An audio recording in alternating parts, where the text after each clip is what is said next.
which are the headaches that we should be worried about and which are the headaches are benign? So there's something called red flag headaches. So that's how we differentiate between headaches which are benign and headaches which need attention. So red flags are if you have a new onset type of headache, not something you've had in the past. And it is not triggered by some stressor.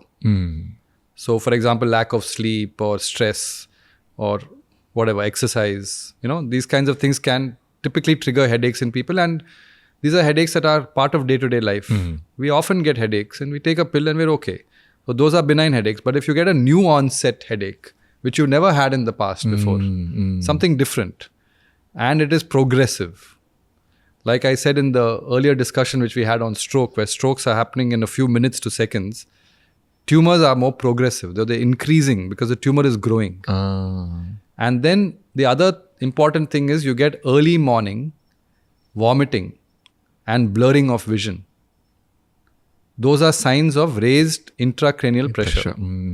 So these are the red flags that one should be aware of. In other red flags that should be taken into account is if the tumor is arising in a particular brain area, then it will cause dysfunction of that area.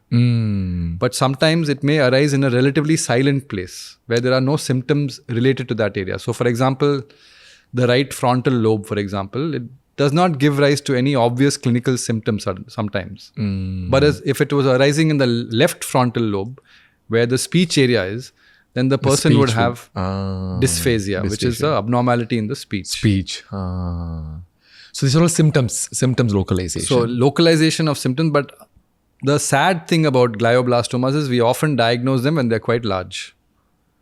So when the tumor is small, there are no symptoms. But the tumor grows only when it reaches a certain critical size. Then the symptoms. Then the symptoms start manifesting.